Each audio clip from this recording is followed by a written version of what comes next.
Hello everyone, आप सभी का स्वागत है आपकी अपने यूट्यूब चैनल कीर्ति क्लासेस में। आज हम डिस्कस करने वाले हैं एनवायरमेंटल साइंस से related 30 questions, most important 30 questions जो आपको MP TET, UP TET, REET, C TET सभी में बहुत ज़्यादा हेल्पफुल होने वाले हैं।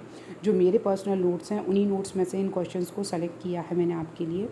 और आपकी जानकारी के लिए बता दूं कि मैं खुद यहाँ पर इस समय सहायक अध्यापक के पद पर कार्यरत हूँ और मेरा सिलेक्शन 69,000 भर्ती के अंतर्गत हुआ है और इस समय मैं बेसिक शिक्षा विभाग में अपनी सेवा दे रही हूँ।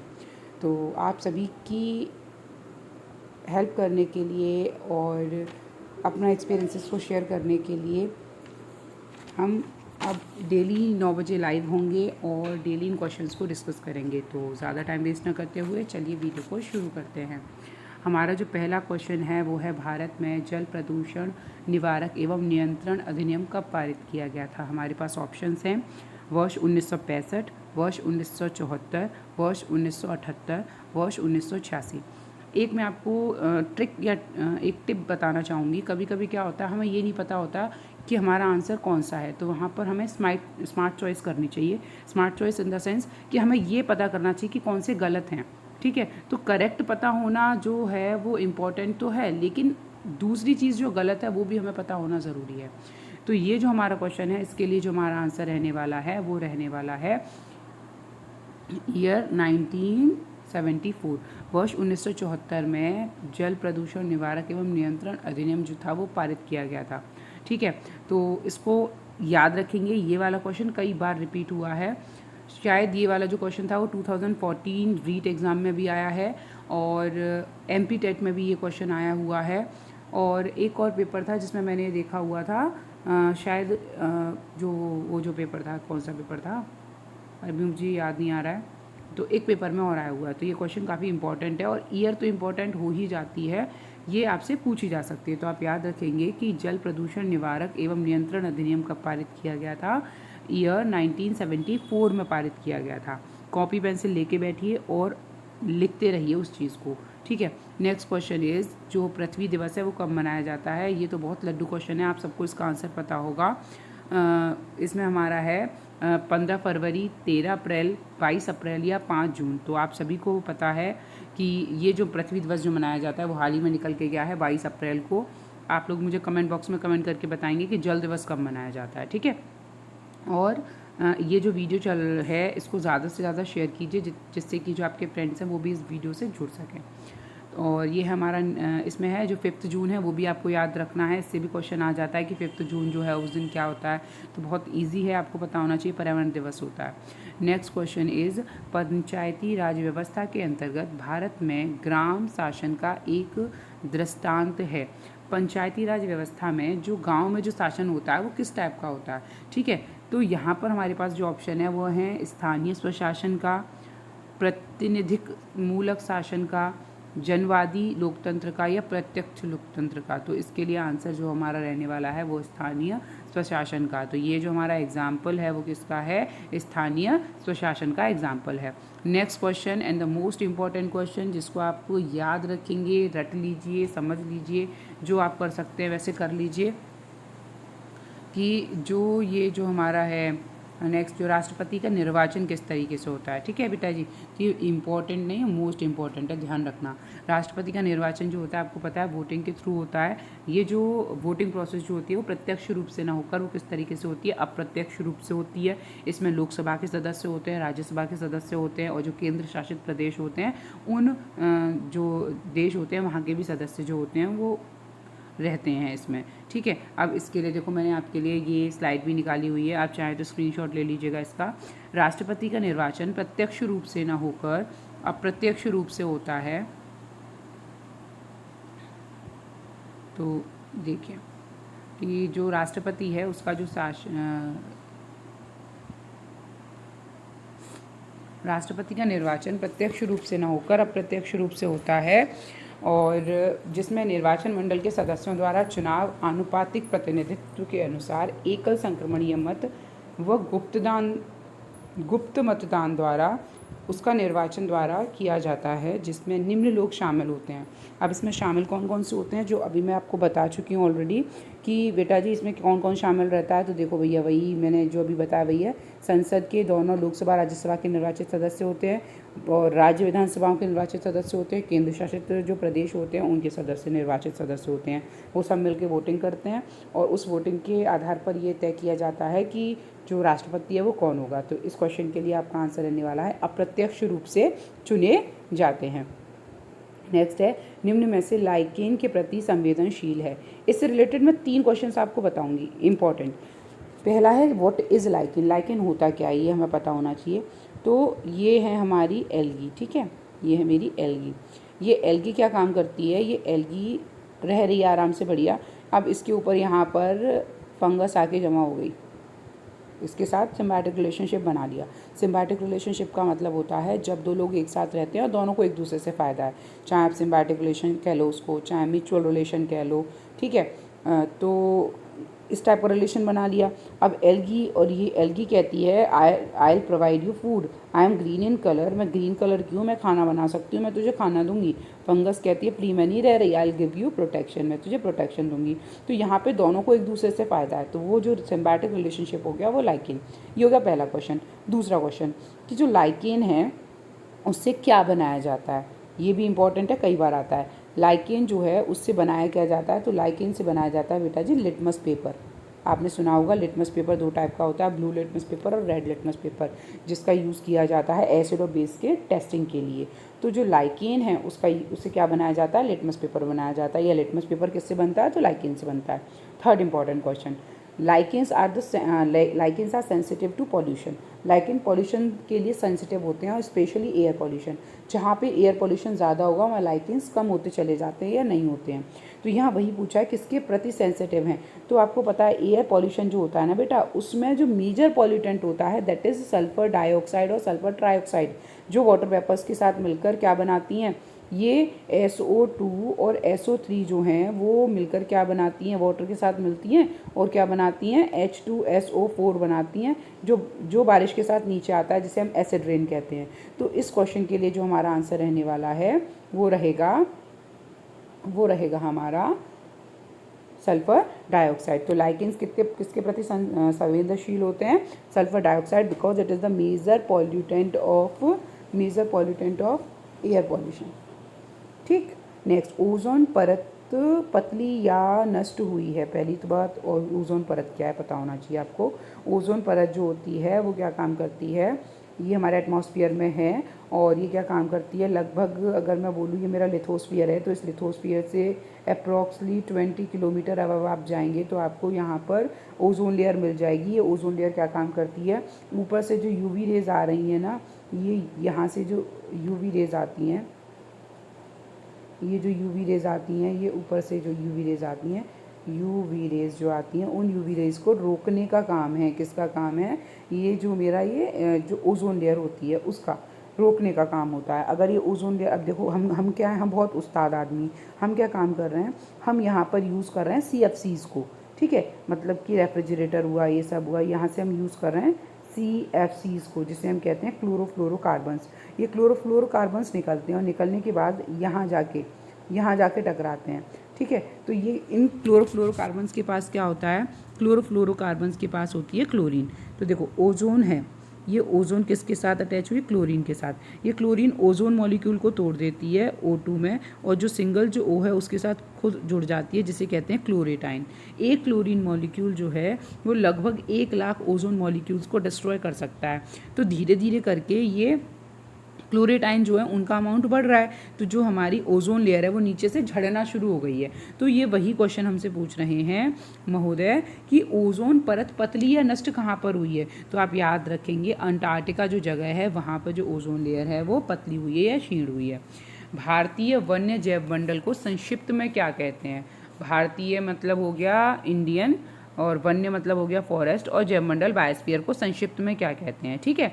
चलो अब देखो यहाँ पर है WWF, IBWL, MAB और IUCN। सबसे पहले इनकी आपको फुल फॉर्म्स पता होनी चाहिए और इनकी स्थापना कब हुई है वो पता होना चाहिए और इनके मुख्य जो इनके मेन जो हेडक्वार्टर्स हैं वो कहाँ ये पता होना चाहिए। तो उसके लिए थोड़ा सा हम डिटेल में इसको लेते हैं। देखिए मैंने थोड़ा सा आपके लिए कर रखा है कि WWF जो है उसकी फुल फॉर्म क्या है, वर्ल्ड वाइल्ड लाइफ फंड है, जिसकी स्थापना 29 अप्रैल 1961 को हुई है। आप साथ ही साथ स्क्रीनशॉट लेते रहिए जिससे कि आपको बाद में अपने नोट्स बनाने में हेल्प मिलेगी। तो WWF ये सारी आपको फुल फॉर्म्स लर्न हो जानी चाहिए। स्थापना कब हुई है, हेडक्वार्टर्स कहाँ हैं, मैंने हेडक्वार्टर्स यहाँ नहीं लिखे हैं, आप हेडक्वार्टर्स भी इसमें ऐड कर लीजिएगा। तो WWF जो है उसकी फुल फॉर्म क्या है, तो WWF is world wild life fund, जिसकी जो हुई है स्थापना जो हुई है वो हुई है 29 अप्रैल 1961 जो है तब हुई है इसकी स्थापना। IBWL Indian board for wild life, यहाँ पर है ये वाइल्ड लाइफ, ठीक है, वाइल्ड लाइफ, इसकी जो स्थापना हुई है वो है 1952। MAB man and biosphere programme जो है इसकी जो स्थापना हुई है वो हमारी हुई है, इसकी स्थापना नहीं दी हुई है। और नेक्स्ट है IUCN is international union for conservation of nature, nature को कंजर्व करने के लिए, ये मोस्ट इंपॉर्टेंट है, इसको ध्यान रखना। और ये वाला, ये दो जो हैं वो आपके लिए काफ़ी इंपॉर्टेंट हो जाते हैं। एक आपके लिए WWF जो है काफ़ी इंपॉर्टेंट है, ये आपके लिए बहुत इंपॉर्टेंट है और ये आपके लिए बहुत इंपॉर्टेंट है, ठीक है। अभी जो हमारा ऊपर वाला जो क्वेश्चन था इसकी स्थापना जो भी पूछ लेते हैं। तो जो हमारा ऊपर वाला क्वेश्चन था कि भारतीय वन्य जैव मंडल को संक्षिप्त रूप में क्या कहते हैं, सो दैट इज़ ये आपका जो ऑप्शन नंबर B है ये इसके लिए आंसर रहने वाला है, ठीक है। इसके लिए आपका आंसर रहेगा ऑप्शन नंबर B। भारहीन अपशिष्ट को अन्य नाम से पुकारा जाता है, तो आप कंफ्यूज बिल्कुल ना हो। अपशिष्ट मतलब क्या है, अपशिष्ट मतलब होता है यहाँ पर भैया वेस्ट, ठीक है। अब ये पूछ रहा है भारहीन मतलब ऐसी कौन सी चीज़ है जिसमें, ऐसा कौन सा वेस्ट है जिसमें वज़न नहीं है। तो जैविक जो बायोटिक वेस्ट है या अबायोटिक वेस्ट है या जो लिक्विड वेस्ट है या जो एनर्जी वाला वेस्ट है। तो ऑब्वियसली आपको पता है जो एनर्जी जो रिलीज़ हो रही है, जो वेस्ट हो रही है उसमें कोई वज़न नहीं है। तो जो हमारा आंसर रहेगा वो रहेगा हमारा ऊर्जा अपशिष्ट या जो एनर्जी वेस्ट है उसका भार नहीं है, वो भारहीन है। नेक्स्ट क्वेश्चन है पारिस्थितिकी शब्द जो है उसका जो प्रयोग किया था वो किसने किया था। अब यहाँ हो जाएंगे बच्चे कंफ्यूज, क्या हो जाएंगे कंफ्यूज। यहाँ पर बेटा ये पूछ रहे हैं शब्द को किसने प्रयोग किया था। पहली बात तो व्हाट इज़ इकोलॉजी, तो यहाँ पर जब हम स्टडी, लॉजी टर्म जो लग जाता है वो लग जाता है स्टडी से। तो जब हम स्टडी करते हैं किसको, the relation between the biotic and abiotic components, living और नॉन लिविंग कंपोनेंट जो हैं, जैविक और अजैविक तत्व जो हैं, उनकी जब हम स्टडी कर रहे हैं तो उसको हम बोल रहे हैं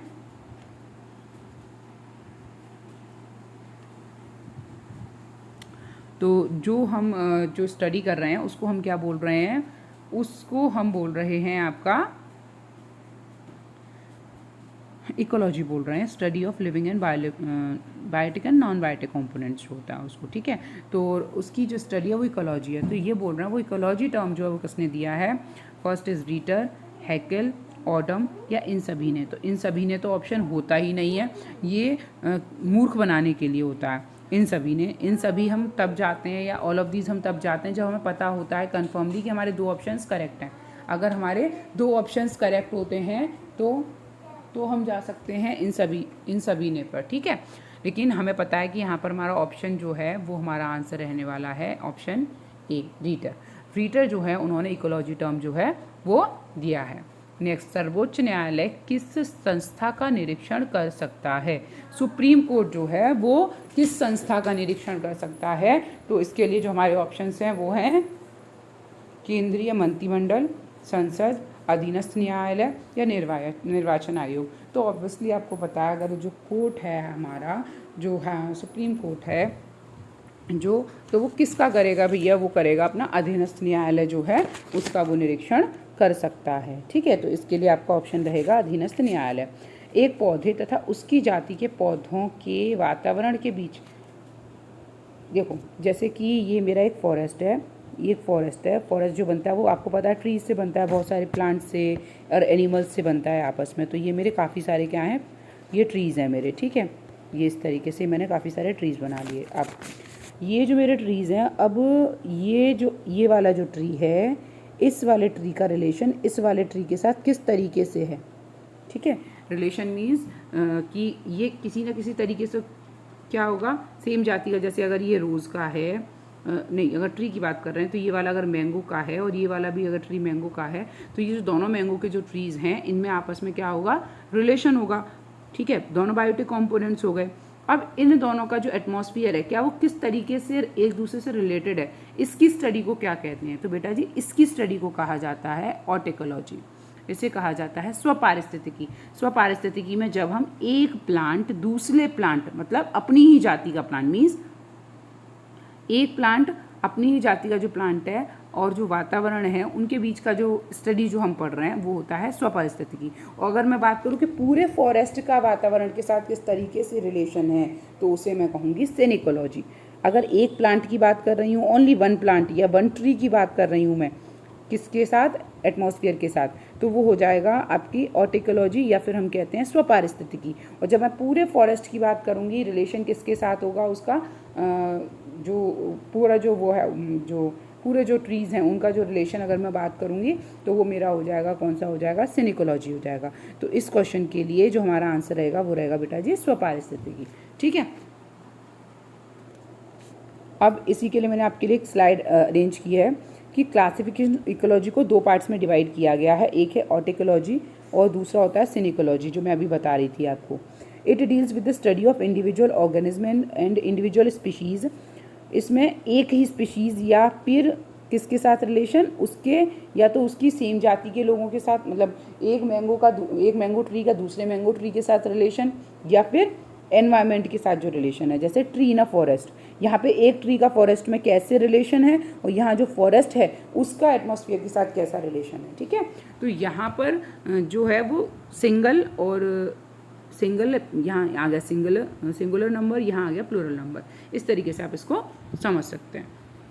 नेक्स्ट क्वेश्चन, जलीय पारिस्थितिकी तंत्र, जो इकोसिस्टम जो है, जो हमें कहाँ मिल रहा है, किसी नदी में मिल रहा है, तालाब में मिल रहा है, वो जो इकोसिस्टम मिल रहा है, तथा अन्य पारिस्थितिकी तंत्र के लिए, या फिर मैं किसी भी, अगर मैं पारिस्थितिकी तंत्र की बात कर रही हूँ, किसी भी एक इकोसिस्टम की बात कर रही हूँ, तो वहाँ पर एनर्जी का अंतिम स्रोत क्या है। तो आपको पता है बेटा कि जो वो शुरू होती है ना, जो भी फूड साइकिल शुरू होती है, फूड वेब शुरू होती है, वो हमेशा कहाँ से, ऑटोट्रॉफ से शुरू होती है। और ऑटोट्रॉफ जो है वो अपनी एनर्जी के लिए किस पर डिपेंडेंट होते हैं, सूर्य पर डिपेंडेंट होते हैं। सूर्य से आने वाली जो एनर्जी होती है, सन से जितनी भी आती है एनर्जी आती है, उसका लगभग कितना प्रतिशत वो लेते हैं, तो ये हमें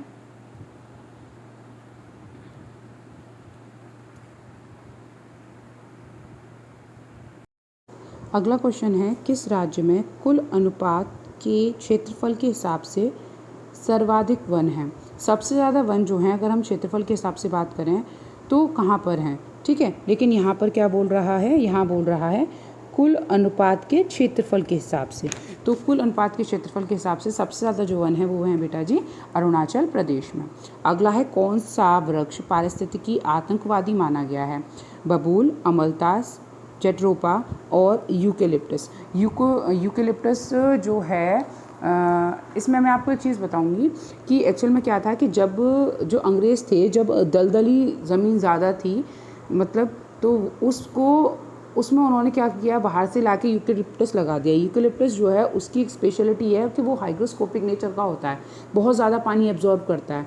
तो क्योंकि दलदली जगह को सूखा करने के लिए उन्होंने उसका यूज़ किया, तो जो हमारा यूकेलिप्टस है वो क्या काम करता है कि अगर आप कहीं पर भी लगा दोगे ना, तो ये बहुत ज़्यादा वाटर एब्जॉर्ब करता है, जिसकी वजह से इसके पास वाले जितने भी जो पौधे हैं वो भी सूख जाते हैं। तो इसीलिए जो हमारा यूकेलिप्टस है उसको क्या माना जाता है, पारिस्थितिकी आतंकवादी माना गया है। तो इस क्वेश्चन के लिए जो हमारा ऑप्शन करेक्ट रहने वाला है वो रहने वाला है यूकेलिप्टस, ठीक है। इसके लिए एक स्लाइड भी मैंने ऐड किया है। यूकेलिप्टस नीलगिरी का पेड़, या तो यूकेलिप्टस कह लीजिए या इसको क्या कह लीजिए, नीलगिरी कह लीजिए। नीलगिरी के नाम से भी ये आ सकता है एग्जाम में।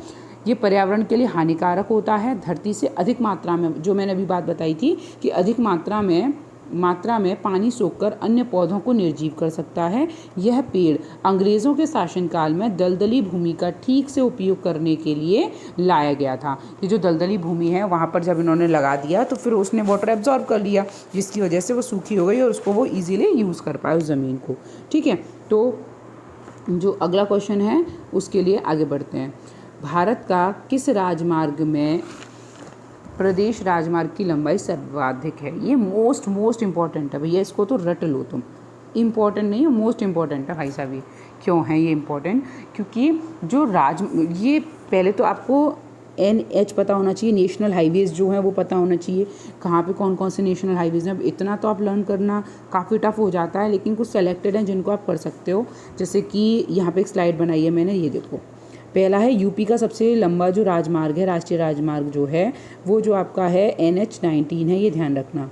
ठीक है, NH-19 है सबसे लंबा जो है, जिसकी टोटल लंबाई जो है वो कितनी है? 19240 19,240 किलोमीटर्स इतनी है, जो कहाँ से कहाँ तक जोड़ता है? गाजीपुर को बिहार के पटना से जोड़ता है। अब यहाँ पर जो क्वेश्चन है वो थोड़ा सा ट्रिकी दे दिया आपको, ट्रिकी इन द सेंस कि यहाँ वो ये पूछ रहा है बेटा कि सबसे लंबा राजमार्ग नहीं पूछ रहा, वो ये पूछ रहा है कि इन राज्यों में सबसे ज़्यादा लंबाई किसकी है। जैसे कि मध्य प्रदेश में, जैसे उत्तर प्रदेश से होकर वो निकल रहा है अगर कोई भी हाईवे, नेशनल हाईवे, तो वहाँ पे उसकी लेंथ कितनी है।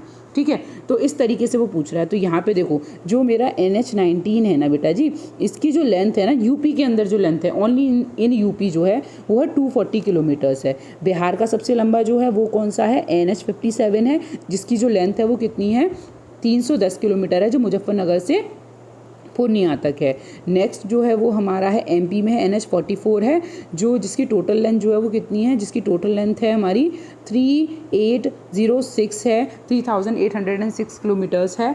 और जो MP में कितना लंबा है? 504 किलोमीटर है। और इसमें जो हमारा मास्टर ब्लास्टर जो है, या जो कहना चाहिए, वो है महाराष्ट्र का NH-6 जो है, वो महाराष्ट्र का जो है वो बहुत लंबा है। ये महाराष्ट्र के 10 जिलों से होकर निकलता है। महाराष्ट्र के कितने जिलों से होकर जा रहा है ये महाराष्ट्र के बेटा जी 10 जिलों से होकर जाता है। और राज्य में इसकी लंबाई सर्वाधिक है, दैट इज़ 797। तो वही वो पूछ रहा है कि ये नहीं पूछ रहा वो कि कौन सा कितना लंबा है, लंबाई नहीं पूछ रहा है वो ये पूछ रहा है कि किस स्टेट में सबसे लंबा है वो वाला। ठीक है, तो यहाँ के लिए हमारा जो आंसर रहेगा, अब वो आंसर हमारा रहने वाला है महाराष्ट्र। महाराष्ट्र में भी कौन सा? NH-6, जो कि 10 जिलों से होकर गुजरता है, जिसकी लंबाई कितनी है? 797 है।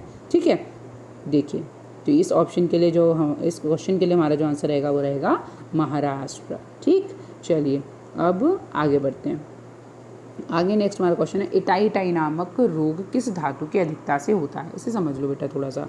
इटाई क्या है? एक टर्म आता है, एक टर्म आता है जिसे हम कहते हैं बायोमैग्निफिकेशन।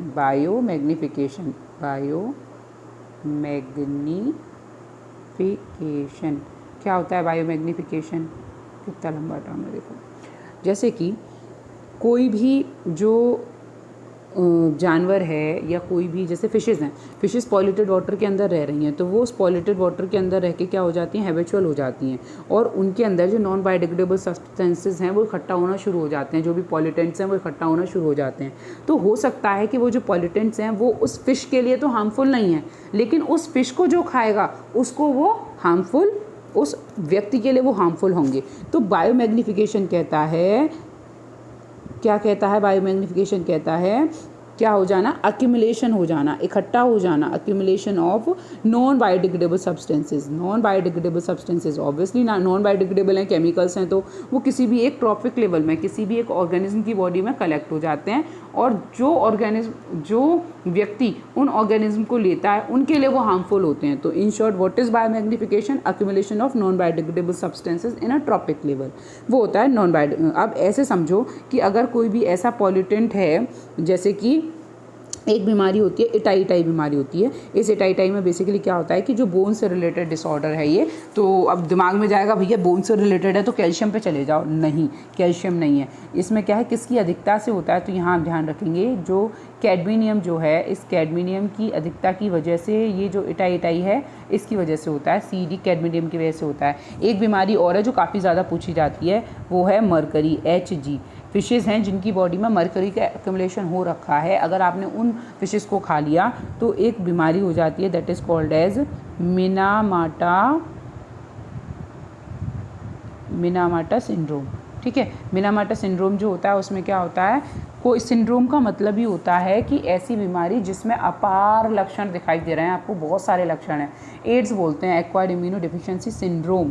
सिंड्रोम का मतलब है जिसमें एक लक्षण नहीं है, जहाँ पर बहुत सारे सिम्टम्स आपको दिखाई दे रहे हैं, भंडार है सिम्टम्स का, वो होता है सिंड्रोम। तो मिनामाटा सिंड्रोम जो होता है, it is a mental disorder that is caused due to the biomagnification of mercury की बायोमैग्निफिकेशन की वजह से होता है, जिससे हम क्या कहते हैं, मिनामाटा सिंड्रोम कहते हैं।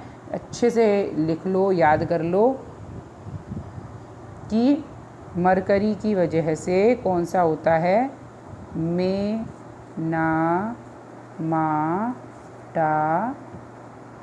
मिनामाटा सिंड्रोम होता है। ठीक है, तो इटाई के लिए हमारा आंसर रहेगा कैडमिनियम, और अगर मरकरी का पूछ लेता है तो आप याद रखेंगे मिनामाटा सिंड्रोम जो होता है, जो एक मेंटल डिसऑर्डर है। और इसमें क्या होता है, बेसिकली जो आपकी हड्डियाँ होती हैं वो हड्डियों से रिलेटेड है, बोन से रिलेटेड डिसऑर्डर है ये। अगला है, ये तो बहुत लड्डू है, ये तो पता होगा, बचपन से पढ़ रहे हैं यार इसको। तो देखो ये मेरी अर्थ है। अब एक इमेजिनरी लाइन होती है जो अर्थ को दो पार्ट्स में डिवाइड करती है ना, इसको अपन क्या कहते हैं, इक्वेटर कहते हैं। पढ़े लिखे तो सब हैं, सबको पता है इक्वेटर, हिंदी में उसे कहते हैं विषुवत रेखा। यही पूछ रहा है वो, पृथ्वी तल पर उस काल्पनिक रेखा को क्या कहते हैं जो पृथ्वी को सही दो भागों में बांटती है, कर्क रेखा, मकर रेखा, विषुवत रेखा, अंतर्राष्ट्रीय तिथि रेखा।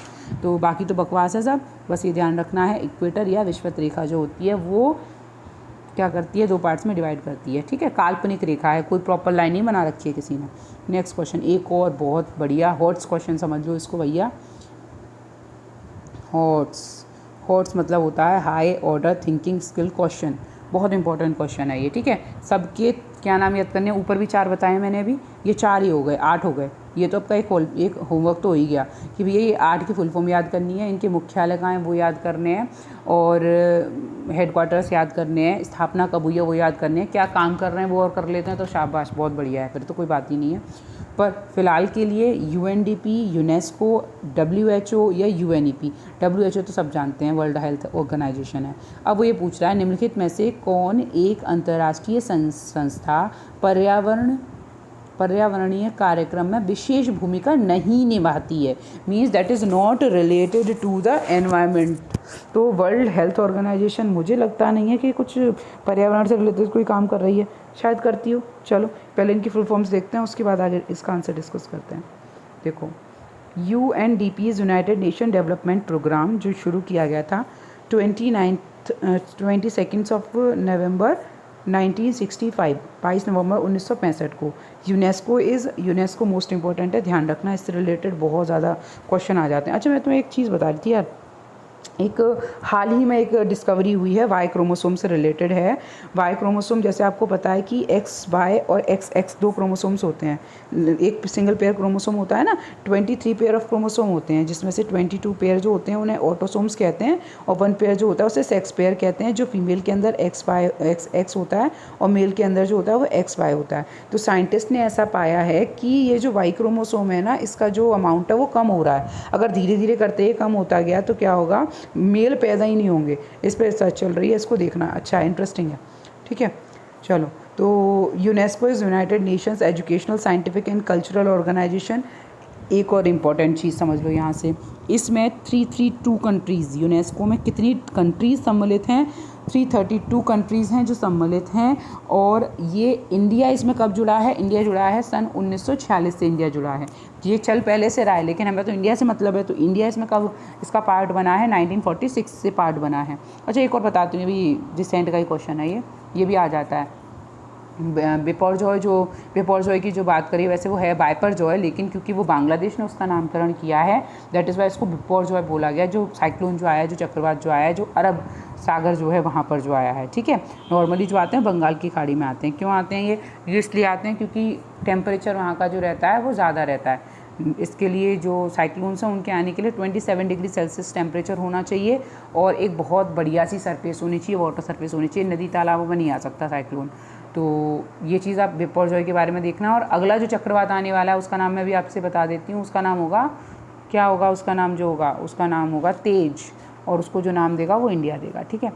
तो WHO is World Health Organization, जो 7 अप्रैल 1948 जो है तब से उसका काम शुरू हुआ है। UNEP, तो आप सब देख पा रहे हो कि World Health Organization is not related to the nature, वो नेचर से मतलब नहीं है उसका, ठीक है। तो वो वही पूछ रहा है, यहाँ पे भी एनवायरनमेंट आ गया और यहाँ पे भी क्योंकि साइंटिफिक है तो साइंस रिलेटेड होगा, यहाँ पे भी डेवलपमेंट प्रोग्राम है ये भी उससे रिलेटेड हो गया। लेकिन वर्ल्ड हेल्थ ऑर्गेनाइजेशन साफ कह रहा है it is related to health, for this the answer will be WHO। लेकिन ये स्क्रीनशॉट ले लो, बहुत अच्छा सा, ठीक है, इंपॉर्टेंट है।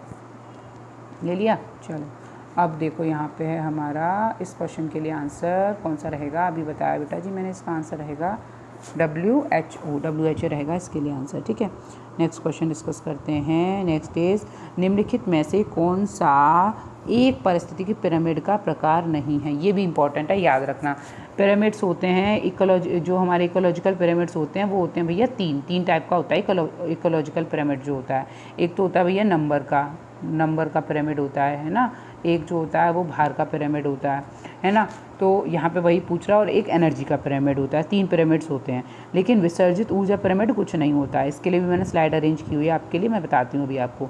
तो कौन सा नहीं है, तो यहाँ ऑप्शन रहेगा विसर्जित ऊर्जा पिरामिड जो है इसके लिए, विसर्जित जो ऊर्जा पिरामिड है वो इसके लिए कुछ नहीं है।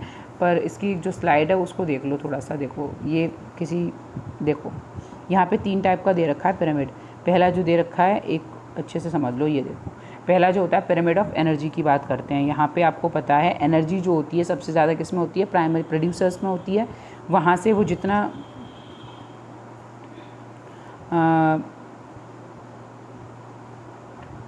जो हमारा पहला पिरामिड दिया हुआ है वो है पिरामिड ऑफ एनर्जी, ठीक है। इसमें आप देख रहे हो कि जो एनर्जी का जो पिरामिड बना है वो कैसा है। अच्छा ये और आ जाता है, ये ध्यान रखना कि एनर्जी का पिरामिड जो बनता है बेटा वो कैसा बनता है मतलब यहाँ पे एनर्जी का पिरामिड कैसा होता है, अपराइट एंड वर्टिकल है ना। तो यहाँ पे ये वाला क्वेश्चन ये भी आ जाता है। जैसे ट्रॉपिक लेवल्स है, यहाँ पे पहला प्राइमरी प्रोड्यूसर्स जो खाना बना रहे हैं, फिर उनको खाने वाले हर्बीवोर्स, उनको खाने वाले सेकेंडरी कंज्यूमर या कार्निवोर्स। तो जो प्रोड्यूसर्स हैं वो सबसे ज़्यादा एनर्जी है उनके पास, देखो यहाँ 1000 किलो एनर्जी है, यहाँ पे 100 हो गई, यहाँ 10 हो गई। 10% लॉ के अकॉर्डिंग है, जो हम अगली वीडियो में किसी में डिटेल में डिस्कस करेंगे। पर यहाँ हमारा जो क्वेश्चन है बस उतना डिस्कस कर लेते हैं कि पहला है पिरामिड ऑफ एनर्जी का पिरामिड, मतलब कि यहाँ ज़्यादा एनर्जी प्रोड्यूसर्स में, कंज्यूमर्स में कम है, फिर टॉप कंज्यूमर्स में और कम एनर्जी पहुँचेगी। तो ये कैसा बनता है, अपराइट बनता है और वर्टिकल बनता है। अगला है हमारा पिरामिड ऑफ नंबर के बेस पर अगर मैं बात करूँ तो प्राइमरी प्रोड्यूसर्स सबसे ज़्यादा हैं, फिर जो ट्रॉपिक लेवल सेकंड की बात कर रहे हैं वो क्या है, वो कम है, ऊपर वाले जो हैं वो तो और भी कम है। तो इसका भी जो पिरामिड बनता है वो मेरा कैसा बनता है, अपराइट एंड वर्टिकल बनता है। तो एनर्जी का और नंबर का दोनों पिरामिड कैसे बनते हैं, अपराइट बनते हैं, वर्टिकल बनते हैं। अगला है मेरा पिरामिड ऑफ बायोमास का जो पिरामिड होता है वो कैसा बनता है। तो यहाँ पे देखो ये दिया हुआ है कि ये एक्वेटिक में ये वाला ये इंपॉर्टेंट है, ये ध्यान रखना। यहाँ पे ये क्वेश्चन आता है और बार बार आता है भर भर के। एक्वेटिक इकोसिस्टम जो है वहाँ पे जो पिरामिड बनता है वो कैसा बनता है। एक्वेटिक इकोसिस्टम में अगर आप बात करेंगे तो बायोमास में अगर आप बात करेंगे तो बेटा देखो फाइटोप्लैंक्टन्स बहुत कम होते हैं, जू प्लैंक्टन्स उससे ज़्यादा हैं, फिर स्मॉल फिशेस होती हैं, बिग फिशेस ज़्यादा हैं, ठीक है। अगर देखो यहाँ पे दे रखा है 2 ग्राम मीटर स्क्वायर, ये 4 ग्राम पर मीटर स्क्वायर, 8 ग्राम पर मीटर स्क्वायर, 12 ग्राम पर मीटर स्क्वायर। तो यहाँ पर अगर मैं बात करूँगी तो एक्वेटिक इकोसिस्टम के अंदर जो पिरामिड बनेगा बायोमास का वो कैसा होगा, इन्वर्टेड होगा। मोस्ट इंपॉर्टेंट है, ध्यान रखना। नॉर्मल बच्चे क्या याद कर लेते हैं कि सारे जो बनते हैं वो कैसे बनते हैं भैया, जो पिरामिड बनते हैं वो अपराइट एंड वर्टिकल होते हैं, लेकिन नहीं, एक्वेटिक इकोसिस्टम के अंदर बायोमास का जो पिरामिड बनता है वो इन्वर्टेड होता है। ये याद रखना है आपको, आपकी जिम्मेदारी है, ठीक है। और फिर इसमें हमारा है नेक्स्ट, देखो यहाँ पे हमारा ये भी दे रखा है, इसमें वही है, ये तो ईजी है, ये तो कोई वो वाली बात नहीं है। अगर सिंपली लर्न करेंगे आप तो ये कर सकते हैं कि पिरामिड 3 टाइप के हैं, एनर्जी का, नंबर का, बायोमास का। तीनों ही जो होते हैं अपराइट एंड वर्टिकल होते हैं। एक्सेप्शन इज एक्वेटिक इकोसिस्टम, जिसमें क्या होता है, इन्वर्टेड होता है, बस, ठीक है। तो जो हमारा क्वेश्चन था उस क्वेश्चन की तरफ जाते हैं कि निम्नलिखित में से कौन सा पारिस्थितिकी पिरामिड का प्रकार नहीं है। जीव संख्या पिरामिड, जीव भार पिरामिड, संचित ऊर्जा पिरामिड और विसर्जित ऊर्जा पिरामिड। तो इसके लिए जो हमारा आंसर रहेगा वो रहेगा हमारा विसर्जित ऊर्जा पिरामिड। इज़ नॉट एनी, ये कोई टाइप नहीं होता है, ठीक है। चलो नेक्स्ट क्वेश्चन डिस्कस करते हैं। संसाधनों के संरक्षण के संदर्भ में निम्न में से कौन सा कथन सत्य नहीं है। एक और बेवकूफ़ी जो हम करते हैं, सब मैं भी करती थी पहले और की है काफ़ी ज़्यादा, कि हम नहीं पढ़ते, हम सत्य है पर चले जाते हैं सीधे, ठीक है, और वो लास्ट में बोलेगा एकदम चुपके से धीरे से बोलेगा हौले से क्वेश्चन में नहीं है, ठीक है। तो ये क्वेश्चन बहुत ध्यान से पढ़ना है कि नहीं है और है वाली चीज़ ये गलत नहीं होनी चाहिए। संसाधनों का संरक्षण मतलब कि कंजर्वेशन होना, किस चीज़ का, अपने जो रिसोर्सेज हैं उनको कंजर्व करना। बेटा एक प्रोसेस है, अगर आपने पढ़ा हो सस्टेनेबल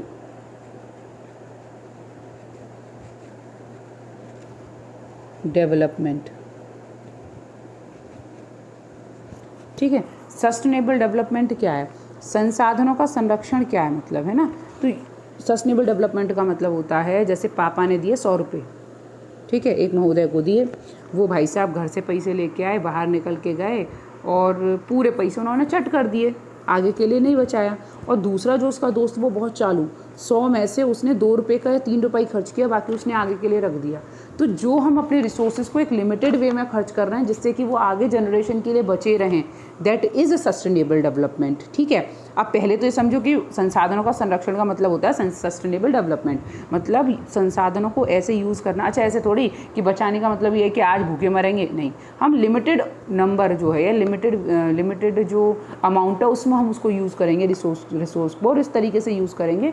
अब रिसोर्स क्या है, कोई भी चीज़ जो हमारी ज़रूरत को पूरा करे वो रिसोर्स होता है। तो अपनी ज़रूरत जो है वो ज़रूरत के हिसाब से थोड़ा बहुत खर्च कर लेंगे, आगे के लिए बचा देंगे, दैट इज सस्टेनेबल डेवलपमेंट। अब आओ बेटा क्वेश्चन पे, क्वेश्चन क्या रहा है। क्वेश्चन हमारे भाई साहब कह रहे हैं कि संसाधन संरक्षण वर्तमान पीढ़ी का भावी पीढ़ी के लिए त्याग है। भैया ऑब्वियसली अगर मैं अपनी चीज़ को लिमिटेड यूज़ कर रही हूँ तभी तो आगे वाली पीढ़ी उसको यूज़ कर पाएगी, तो त्याग तो है, तो मतलब ये तो सही है। संरक्षण का अर्थ पृथ्वी और उसके संसाधनों का बुद्धिमत्तापूर्ण प्रयोग है। अपने रिसोर्सेज को अपनी दिमाग से, बुद्धि से यूज़ करना है, जिन्हें वेस्ट करना है, वेस्ट ना करना है भाई साहब, लिमिटेड तरीके से यूज़ करना है, और एक बुद्धिमत्ता के साथ, एक इंटेलिजेंस के साथ यूज़ करना है, ये भी सही है। मिट्टी एवं जल दीर्घकालीन तथा परिवर्तनीय साधन है, अतः उनके संरक्षण उपायों की आवश्यकता। अरे भैया खूब सारा पानी है तुम्हारे पास, खूब सारी मिट्टी है, वेस्ट करो, कोई दिक्कत नहीं है, एक ये बोल रहे हैं। संरक्षण का अर्थ प्राकृतिक संसाधनों का अनुकूलतम, मतलब फेवरेबल रूप से संसाधन जो है उन्हें धीरे धीरे करके मतलब अपने ज़रूरत के हिसाब से यूज़ करना है, ये भी सही है। अब बोल रहा है संरक्षण कौन सा सत्य नहीं है, भैया 3 तो सत्य हैं और ये सत्य नहीं है, तो इस क्वेश्चन के लिए जो हमारा आंसर रहेगा वो रहेगा मिट्टी व जल दीर्घकालीन एवं पर्वतनीय संसाधन हैं, अतः उनके संरक्षण उपायों की आवश्यकता नहीं है। ठीक जी, अच्छा जी, आगे बढ़ते हैं। मोमबत्ती का जलना किस प्रकार का परिवर्तन है, लड्डू क्वेश्चन। 2 टाइप के चेंजेस होते हैं, फिजिकल चेंजेस और केमिकल चेंजेस। फिजिकल चेंजेस या भौतिक परिवर्तन, ऐसे परिवर्तन जिसमें कोई भी चीज़ दोबारा अपनी मूल रूप में वापस आ सके। भाई साहब तुम घर से लेके आए, बर्फ़ पिघल गई, पानी हो गई, मैडम ने रख दिया फ्रिज में दोबारा, वो दोबारा बर्फ़ हो गई, ये भौतिक परिवर्तन हो गया, ठीक है। लेकिन कोई जैसे दूध लाए, रास्ते में आते आते फट गया, दही बन गया, दही को दूध नहीं बना सकते, वो केमिकल चेंज है या हमारा रासायनिक परिवर्तन है। तो अब वो बोल रहा है मोमबत्ती का जलना, तो भैया पहले एक मोमबत्ती बनाओ सुंदर सी बढ़िया सी, है ना, ये है मेरी मोमबत्ती, बन गई क्या, हाँ बन गई। अब यहाँ पे ये है मेरी, इसकी थ्रेड होता है ना मोमबत्ती में, और जी भैया ये जल रही है, ठीक है जी, देखो जो मोमबत्ती को जला दो, जल गई मोमबत्ती। अब देखो भैया क्या हुआ, जो वैक्स मेल्ट होकर नीचे गिर रही है ना, ये तो बाद में इकट्ठी हो जाएगी और दोबारा आ जाएगी, लेकिन ये जो तुम्हारी बत्ती जो जल गई ना, ये दोबारा नहीं आएगी। अब ये क्या है क्वेश्चन, ऑप्शन देखो, केवल भौतिक परिवर्तन है, केवल रासायनिक परिवर्तन है, भौतिक परिवर्तन रासायनिक परिवर्तन दोनों हैं, उपरोक्त में से कौन ही। मेरे हिसाब से भैया जी तीसरा आंसर है, जाको कैसे कि भौतिक परिवर्तन हुआ, जो वैक्स है जो मेल्ट हुई वो दोबारा से वैक्स बन जाएगी, दैट इज़ भौतिक परिवर्तन। और रासायनिक परिवर्तन क्योंकि जो डोरी जल गई ना जो इसकी, वो नहीं आएगी भैया दोबारा, तो रासायनिक परिवर्तन हो गया। तो इस तरीके से इस क्वेश्चन के लिए जो आंसर रहेगा वो रहेगा ऑप्शन सी, भौतिक परिवर्तन एवं रासायनिक परिवर्तन दोनों। चलिए आगे बढ़ते हैं। हमारे देश में आवश्यकता से अधिक वनों का कटाव वृक्षारोपण की कमी के कारण उत्पन्न समस्या है। अरे भैया ऐसा लड्डू क्वेश्चन है इसमें। हम अगर काटे जाओ, मतलब हमने फॉरेस्ट काट रहे हैं, ट्रीज़ को काट रहे हैं, खूब बढ़िया हटा रहे हैं बिल्कुल, और वृक्षारोपण की कमी कर रहे हैं, मीन्स वही हम प्लांट्स जो हैं उनको हटा रहे हैं, तो उससे क्या दिक्कत हो सकती है। पहला वायुमंडलीय परिवर्तन होगा, दूसरा प्रदूषण का खतरा होगा, तीसरा भूमि संरक्षण होगा। संरक्षण बोल रहा है वो, ठीक है, संरक्षण होगा या फिर ये सभी। इसका आंसर क्या रहेगा बताओ ज़रा, पहले आप ही बता दो, मैं तो बाद में बताऊँगी। वो पूछ रहा है समस्या किस किस चीज़ में होगी, कौन कौन सी समस्या होगी, तो ऑब्वियसली ये सभी होगा इसके लिए आंसर, क्यों? क्योंकि प्रदूषण तो होगा ही, उसका खतरा होगा। जो भूमि है उसका संरक्षण होगा, संरक्षण नहीं संरक्षण होगा, ठीक है। और भूमि संरक्षण में भी दिक्कत आएगी, और सॉइल इरोजन वगैरह हो सकता है इस केस में, है ना। और वायुमंडलीय परिवर्तन तो होगा ही। तो इसके लिए जो हमारा आंसर रहेगा वो रहेगा ये सभी। अगला, पूजा ने मेढक को, इधर देखो भाई साहब, मज़ेदार क्वेश्चन। पूजा ने एक मेढक का पीछा करते हुए देखा कि पहले तो वो ज़मीन पे कूद रहा था, फिर वो पानी में चला गया। अब बताओ किस वर्ग में रखा जाएगा। अब बहुत इंटेलिजेंट बच्चे हैं हमारे सब। आपको पता है कि कोई भी ऑर्गेनिज्म जो पानी में भी रहता है, ज़मीन पे भी रहता है, उसको कहते हैं एम्फीबियन, ठीक है। अब इसमें एक क्वेश्चन मैं दूंगी, उसका आंसर तुम बताना। तो ऑब्वियसली वो जलचर होगा। जलचर मतलब होता है जो पानी में रहता है, नभचर जो हवा में रहता है, उभयचर जो दोनों में रहता है, मरुस्थलीय जो रेगिस्तान में रहता है। तो ऐसे जानवरों को कहते हैं उभयचर, जो पानी में भी रहता है, ज़मीन पे भी रहता है। अब मेरा क्वेश्चन आ जाओ यहाँ पे, तुम ज़रूर जाओ इधर उधर। क्रोकोडाइल है भैया, ठीक है। क्रोकोडाइल जो है वो पानी में भी रहता है, ज़मीन पे भी रहता है। अब ये बताओ जी किस में आएगा जी। अब एक और चीज़ बता दूँ, उभयचर नहीं है बेटा जी ये। उभयचर क्यों नहीं है ये? क्योंकि उभयचर जो हैं उनकी एक इम्पॉर्टेंट क्वालिटी बताती हूँ। जैसे ये अगर मेरा यहाँ पे ये पानी है, ठीक है, पानी बनाई तो बढ़िया सा, ठीक है। अब ये पानी है, तो ये जो उभयचर है ना वो पानी के अंदर देते हैं अंडे। उभयचर अपने अंडे हमेशा पानी के अंदर देते हैं। और जो मेरे कौन से भाई साहब हैं, जो मेरे सरीसृप होते हैं, सरीसृप रेप्टाइल्स जिन्हें बोलते हैं,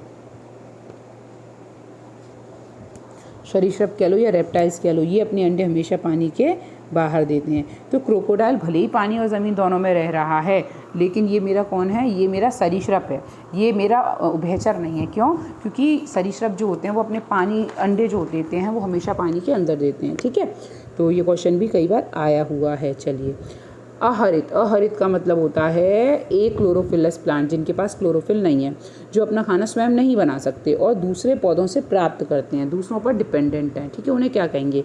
होस्ट कहेंगे, पैरासाइट कहेंगे, अप्रोफाइट्स कहेंगे, सेप्रोफाइट्स, क्या लिखा है जी सेप्रोफाइट्स का पता नहीं, और उत्पादक कहेंगे, प्रोड्यूसर्स कहेंगे। सबका मतलब समझ लो पहले क्या होता है, ठीक है। फिर आंसर्स भी कमेंट बॉक्स में जल्दी जल्दी कमेंट करते रहो, ठीक है। अब जैसे ये मेरा एक प्लांट है, अब ये प्लांट भैया खाना बना रहा था, बढ़िया अच्छा खाना बना रहा था, पत्तियां हैं इसके पास, ये लो इसके पास लीव्स हैं, ठीक है। ये अपना खाना अच्छे से बना रहा था ये। अब क्या हुआ कि इसके पास एक परजीवी आ गया, ये परजीवी है, ये आ गया, इसके ऊपर बैठ गया, खाना खाने लग गया। तो जो इसके ऊपर डिपेंडेंट होता है वो होता है भैया परजीवी, उसको कहते हैं परजीवी, ठीक है। जो जगह देता है कि भैया तुम यहाँ रह लो, वो होता है होस्ट। जैसे मैं हूँ और मेरे ऊपर अगर कोई भी रह रहा है तो मैं तो होस्ट हो गई, ठीक है। जो मेरे ऊपर आ गया, जो मेरे ऊपर डिपेंडेंट हो गया, वो हो गया मेरा पैरासाइट। उत्पादक होते हैं प्रोड्यूसर्स, उससे कोई मतलब नहीं है। सेप्रोफाइट्स होते हैं, ये सेप्रोफाइट है, पता नहीं क्या लिख दिया ये ना। सेप्रोफाइट होते हैं जो सड़ी गली चीज़ों को खाते हैं, जैसे कि मरी हुई चीज़ें हुई, सड़ी गली चीज़ें हुई, सड़ी रोटी हुई, कपड़ा हुआ, है ना, दलदल हुआ, तो वहाँ पर जो ग्रो करते हैं। सेप्रोफाइट में बेसिक जो एक बहुत बड़ा ग्रुप है जिसकी हम स्टडी करते हैं वो होता है फंजाई। फंजाई या फफूंद जो कहते हैं वो सेप्रोफाइटिक ग्रुप है जो सड़ी गली चीज़ों के ऊपर ही ग्रो करता है ज़्यादातर। तो इस क्वेश्चन के लिए जो हमारा आंसर रहने वाला है वो रहने वाला है, बताइए कौन सा? परजीवी, ठीक है। लड्डू क्वेश्चन, अच्छा था क्वेश्चन। चलो, निम्नलिखित में से क्या पर्यावरण का उद्देश्य नहीं है? पर्यावरण क्या नहीं चाहता भैया? अब वही उद्देश्य है, मत पढ़ लेना इसको, उद्देश्य नहीं है, ठीक है, नहीं है। व्यक्तित्व का विकास, पर्यावरण चाहता है कि व्यक्तित्व का विकास हो, प्रकृति प्रेम का विकास, आप प्रकृति से प्रेम करें, राजनीतिक गुण आए आप में। अब पर्यावरण राजनीतिक गुण कैसे देगा पता नहीं है। सामाजिकता का विकास हो, तो मेरे अकॉर्डिंग इसका आंसर रहने वाला है राजनीतिक गुणों का विकास, कि भैया पर्यावरण राजनीतिक गुणों का कुछ नहीं कर रहा, वो कैसे भी राजनीतिक गुण नहीं दे सकता आपको, ठीक है। तो इस क्वेश्चन के लिए आपका जो आंसर रहेगा वो रहेगा राजनीतिक गुणों का विकास, ये तो नहीं देता है, ठीक है। अब भाई साहब अगला क्वेश्चन इम्पॉर्टेंट है, ध्यान रखना, पहले ही बोल दिया मैंने। क्या है इम्पोर्टेंट क्वेश्चन? किसी 11 वर्ष के बच्चे के दांत किसी खनिज की अधिकता से चितक भरे हो जाते हैं। देखा, टीथ जो होते हैं ना, दांत होते हैं, उन पर स्पॉट से आ जाते हैं, तो किसकी वजह से होता है? अब होशियार बच्चे जाएंगे सीधे calcium, calcium, fluorine, phosphorus, potassium. Answer बताओ। इसके लिए आंसर रहेगा बेटा फ्लोरीन, फ्लोरीन है इसके लिए आंसर, कैल्शियम नहीं है, ठीक है। अगला क्वेश्चन, अगला है पृथ्वी से वायुमंडल में ओजोन की उपस्थिति। ओजोन पर अभी हमने शायद पढ़ा था, ओजोन लेयर के बारे में थोड़ा सा। गत वर्षों में पृथ्वी का औसत तापमान बढ़ने के सामने बढ़ी है, मतलब क्या इफेक्ट पड़ा है, तो ये कह रहे हैं कि पृथ्वी का तापमान बढ़ता है, तापमान बढ़ने से उसकी स्थिति और बढ़ गई है, मतलब ओजोन लेयर अच्छी हो गई है। लाभदायी है क्योंकि जेट विमानों के यात्रियों को ओजोन की आवश्यकता होती है। अच्छी होती है क्योंकि जेट विमानों को ओजोन चाहिए, ठीक है। प्रकाश संश्लेषण की दर को कम करती है, या यूवी रेस के प्रभाव को कम करती है। बताइए ज़रा आंसर। इसके लिए हमारा आंसर रहने वाला है आंसर नंबर 4। अभी बताया था मैंने कि जो ओजोन लेयर है वो यूवी रेस को क्या करती है, कंट्रोल करती है, वो नीचे तक यूवी रेस को नहीं आने देती है, ठीक है। अगला, हथेली और तलवे की त्वचा शरीर के अन्य भागों की त्वचा से किस मायने में अलग होती है। तो पहला, त्वचा बहुत मोटी होती है, मोटी संघीकृत बाहरी परत के साथ बाह्य परत अपेक्षाकृत मोटी होती है, उनके क्षेत्र में त्वचा संवहनी होती है, या उपरोक्त में से कोई नहीं। आंसर्स बताइए। इस क्वेश्चन के लिए आपका आंसर रहने वाला है आंसर नंबर बी, मोटी संघीकृत बाहरी परत के साथ बाह्य अपेक्षाकृत मोटी होती है। अगला, किसी स्त्री के रक्त की जांच करने पर डॉक्टर ने उसको बोला भैया कि हीमोग्लोबिन जो है वो कम है तुम में, तो तुम क्या करो, तुम क्या खाओ, हरी सब्जियां खाओ, दूध व दाल खाओ, रसदार फल खाओ, मेवे खाओ, या अंडा या मांस खाओ।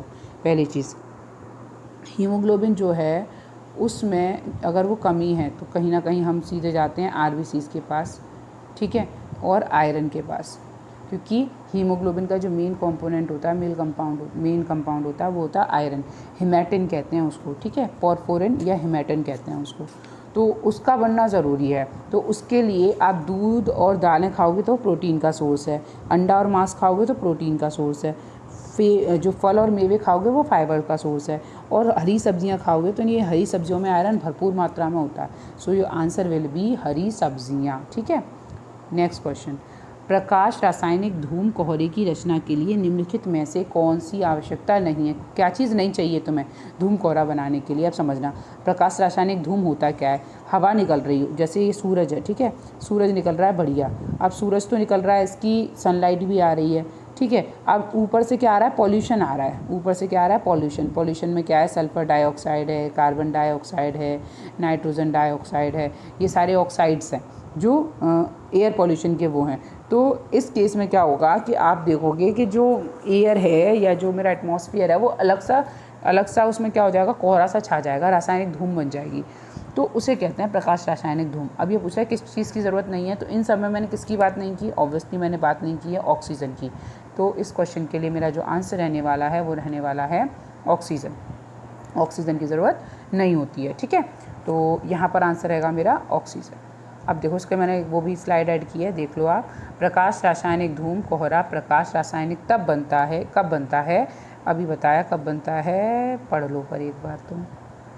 देखो, जब सूर्य का प्रकाश प्रदूषक नाइट्रोजन ऑक्साइड वाष्पशील कार्बनिक यौगिक मिश्रण के साथ एक भूरे रंग की कैसी धुंध होती है, क्वेश्चन आ सकता है, इंपॉर्टेंट है।